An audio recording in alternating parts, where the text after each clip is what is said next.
दोस्तों बात है 3 नवंबर साल 1988। अपने नीले समंदर और चमकीले बीचेस के लिए मशहूर मालदीव के रातों की नींद उड़ गई जब अचानक से चारों तरफ गोलियों की आवाज गूंजने लगी। उस रात राजधानी माले की सड़कों पर हाईटेक हथियारों से लदे नकाबपोश आतंकी खुलेआम घूम रहे थे। कुछ ही वक्त में माले में अफरा तफरी मच गई। माले से दुनिया भर में फोन जाने लगे थे। उन्हीं में से एक कॉल भारत में मालदीव डेस्क के incharge joint secretary Kuldeep Sahdev के पास भी गया। मालदीव संकट में था और भारत से मिलिट्री एक्शन की मांग की जा रही थी।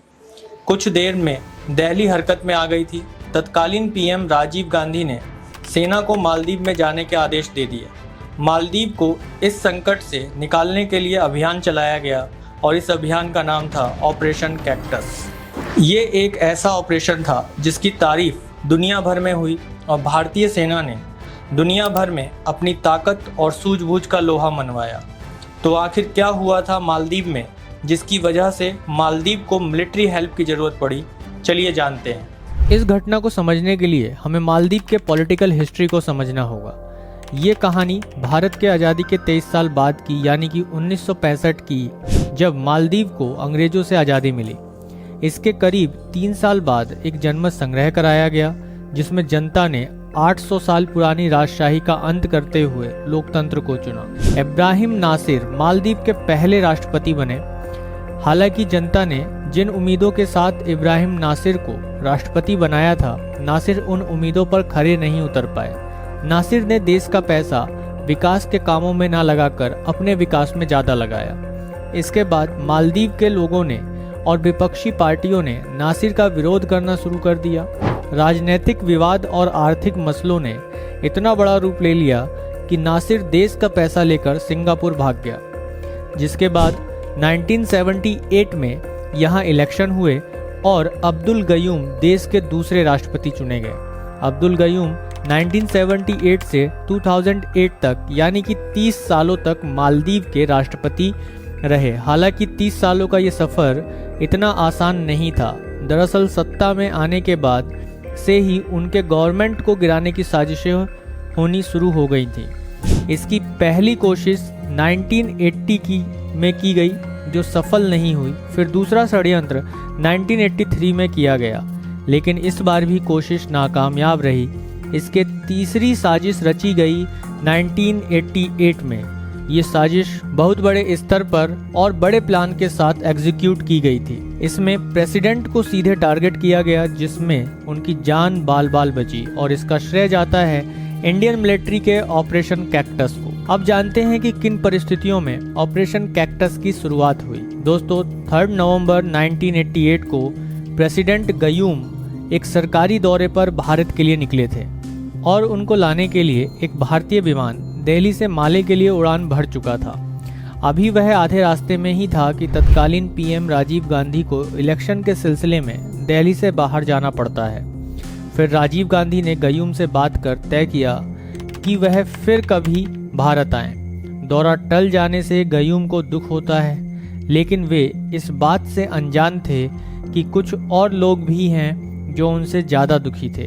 जी हाँ, और वे थे उनके खिलाफ साजिश करने वाले लोगों का समूह। दरअसल उनका प्लान था कि गयूम के एब्सेंस का फ़ायदा उठाया जाएगा और मालदीव पर कंट्रोल कर लिया जाएगा।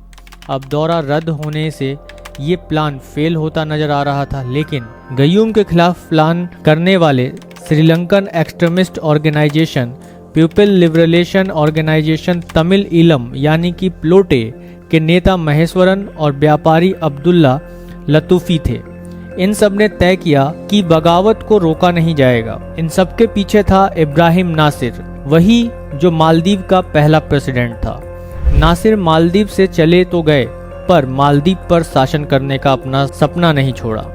लतूफ़ी नासिर का पुराना साथी था, जबकि महेश्वरन कभी LTTE प्रमुख प्रभाकरन का लेफ्टिनेंट हुआ करता था। इन सब की पहले प्लानिंग ये थी कि विद्रोह के समय गयूम माले में ना हो। इसके लिए प्लोटे के करीब 200 आतंकी पहले ही टूरिस्ट के रूप में मालदीव पहुंच गए थे।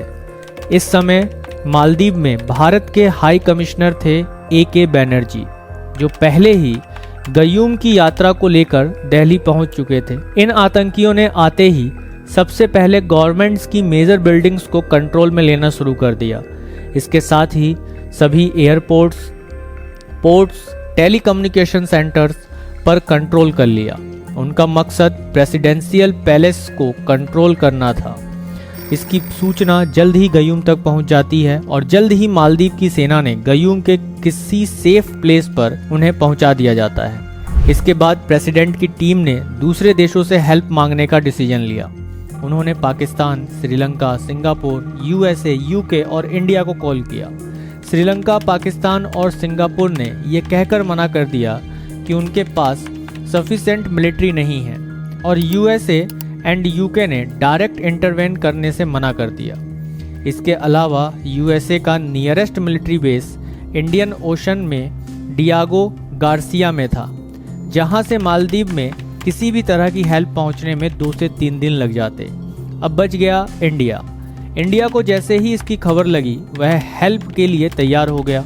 पीएम राजीव गांधी ने तुरंत अपने सभी प्लान्स को कैंसिल कर दिया और उसी वक्त इमरजेंसी मीटिंग बुलाई। समय ज़्यादा नहीं था, जो भी करना था जल्दी करना था। इसीलिए पीएम राजीव गांधी ने होम मिनिस्टर पी चिदम्बरम से एनएसजी भेजने को कहा। लेकिन इसी बीच एयर मार्शल सूरी ने अपना फीडबैक देते हुए कहा कि ऑपरेशन में एयर फोर्स की भी ज़रूरत पड़ सकती है।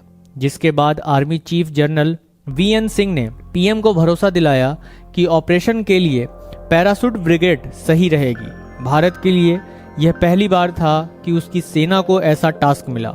इस टास्क को पूरा करने के लिए मालदीव के बारे में पूरी जानकारी जुटानी जरूरी थी और इत्तेफाक से AK बनर्जी उस वक्त दिल्ली में ही उपस्थित थे।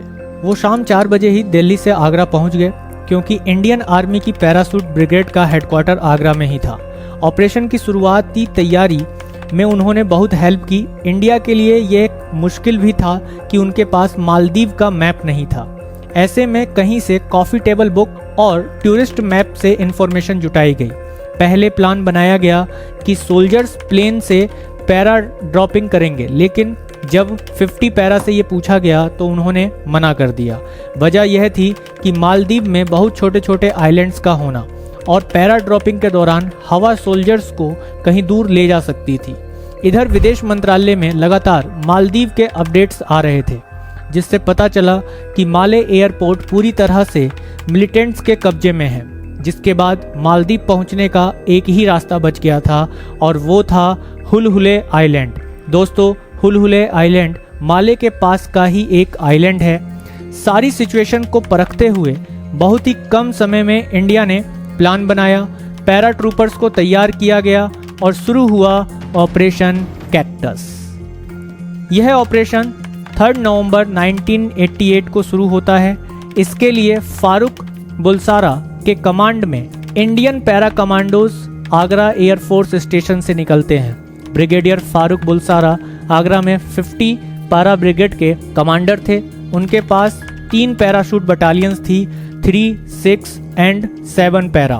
उन्होंने 6 पैरा को लीड और 3 पैरा को बैकअप के रूप में रखा। ये लोग आगरा से नॉन स्टॉप उड़ान भरकर लगभग 2000 किलोमीटर की दूरी तय करते हैं।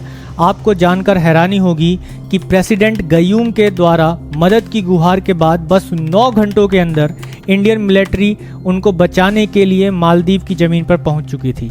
सोल्जर्स के पास 70 से 80 पैराशूट्स थे। प्लानिंग की गई कि ज़रूरत पड़ने पर पहले पैरा ट्रूपर्स जाएंगे, उसके बाद प्लान को लीड किया जाएगा और इंडियन प्लेन को हुलहुले एयरपोर्ट पर लैंड कराया गया। उनका अंदाज़ा सही निकला, मिलिटेंट इस आइलैंड पर मौजूद नहीं थे। लैंड करते वक्त रात हो चुकी थी। इसी मौके का फ़ायदा उठाते हुए सबसे पहले 2 टीम्स बनाई गई। एक टीम को एयरपोर्ट सेफ रखने का जिम्मा दिया गया, जबकि दूसरी टीम का जिम्मा माले को आज़ाद कराना और प्रेसिडेंट को सेफ लाना था। दूसरी टीम लोकल बोट्स का यूज़ करते हुए माले की ओर रवाना हो जाती है। माले पहुंचते ही टीम 2 हिस्सों में डिवाइड हो गई। एक टीम प्रेसिडेंट की तलाश में निकली और एक टीम मिलिटेंट की तलाश में। आधी रात तक माले के मेन कोस्ट सिक्योर हो चुके थे। इंडियन सोल्जर्स सावधानी से एक एक जगह की तलाशी लेते हुए आगे बढ़ रहे थे। कुछ जगहों पर मिलिटेंट से सामना हुआ, जिसमें जवानों की जीत हुई। लगभग 2:10 पर भारतीय जवान उस सेफ हाउस पर पहुंचे जहां पर प्रेसिडेंट अब्दुल गयूम को छुपाया गया था।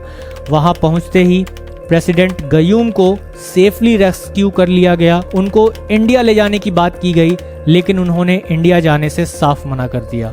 वह अपने देश को ऐसी हालत में छोड़कर नहीं जाना चाहते थे, इसीलिए उन्होंने कहा कि उन्हें नेशनल सर्विसेज हेडक्वार्टर तक पहुंचा दिया जाए, जो उस वक्त बाकी जगहों की तुलना में ज़्यादा सेफ था। और ऐसा ही किया गया। सुबह 4 बजे के आसपास वह नेशनल सर्विस हेडक्वार्टर पहुंचे। वहां पहुंचकर उन्होंने ब्रिगेडियर बुलसारा से पीएम राजीव गांधी को फ़ोन लगाने को कहा। फ़ोन पर अब्दुल गयूम ने राजीव गांधी को थैंक्स कहकर आभार व्यक्त किया। इस एक रात में ही पूरा पासा पलट गया और पूरी कहानी ही बदल गई। लेकिन कहानी अभी पूरी तरह से ख़त्म नहीं हुई थी। अभी इस मिशन का एक पार्ट ही सक्सेसफुली कंप्लीट हुआ था। मिलिटेंट को मालदीव से बाहर निकालना अभी बाकी था। अब शुरू होता है इंडियन मिलिट्री वर्सेस मिलिटेंट। अब तक और मिलिटेंट मालदीव पहुंच चुके थे, उन्हें इंडियन मिलिट्री के प्रेजेंस का भी पता चल गया था। बस फिर क्या था, अब मुकाबला आमने सामने का था। इंडियन फोर्सेस ने मिलिटेंट्स पर हमला बोल दिया। मिलिटेंट्स ने जब देखा कि वह इंडियन फोर्सेस का सामना नहीं कर पाएंगे, तो वे सब कुछ छोड़कर भाग खड़े हुए। कुछ मिलिटेंट्स तो वहीं पकड़े गए जिन्हें इंडियन फोर्सेस ने मालदीव सिक्योरिटीज फोर्सेस को वहीं सौंप दिया। लेकिन कुछ मिलिटेंट्स ने एक टूरिस्ट बोट को हाईजैक कर लिया और श्रीलंका की ओर भागने लगे। लेकिन उस वक्त तक इंडियन नेवी भी मालदीव में इस ऑपरेशन के लिए निकल चुकी थी। आगे चलकर हाईजैक बोट का सामना हुआ Indian navy frigate INS Godavari और आईएनएस बेतवा से। दोनों के बीच काफ़ी क्लैशेस हुए, जिसमें लगभग 19 मिलिटेंट मारे गए। इसके अलावा 2 हॉस्टेज की जान भी चली गई। इसी दौरान माले आइलैंड से भी सभी मिलिटेंट्स का सफाया कर दिया गया। इसके साथ ही इस कूप का मास्टरमाइंड अब्दुल्ला लतूफ़ी भी पकड़ा गया। इसी आखिरी जंग के साथ मालदीव पूरी तरह से सेफ हो गया था। इंडियन आर्मी की इंटेलिजेंस और इमीडिएट रेस्पॉन्स ने इंडियन ओशन में एक पॉलिटिकल क्राइसिस आने से बचा लिया। अब्दुल गयूम के रिक्वेस्ट पर इंडियन आर्मी लगभग 1 साल तक वहीं रही, ताकि फिर कोई भारत के दोस्त की ओर आंख उठाकर ना देख सके। दोस्तों, आज़ादी के बाद विदेशी धरती पर यह भारत का पहला ऑपरेशन था जो सफल भी रहा। पूरी दुनिया ने भारत की हिम्मत को देखा था। इंडियन आर्मी ने वो कर दिया था जिसे करने से दुनिया की सुपर पावर्स ने अपने हाथ खड़े कर दिए थे, और वो भी इतनी जल्दी और बिना जान माल के नुकसान के। दुनिया ये देखकर हैरान थी। यूएसए प्रेसिडेंट रोनाल्ड रेगन ने भारत के इस एक्शन की सराहना करते हुए इसे रीजनल सिक्योरिटी में एक बहुत बड़ा योगदान भी कहा। हालांकि साउथ एशिया में भारत के कुछ पड़ोसी देश जैसे श्रीलंका ने इसका विरोध भी किया। इसके बाद गयूम की गवर्नमेंट एक बार फिर से सत्ता में आई और इंडिया मालदीव रिलेशंस पहले से और ज़्यादा मजबूत हुए। राष्ट्रीय हित को ध्यान में रखते हुए भारत ने ऑपरेशन कैक्टस किया। 18 घंटों में किया गया यह ऑपरेशन आज भी भारत के सबसे सफल ऑपरेशंस में से एक गिना जाता है। जय हिंद।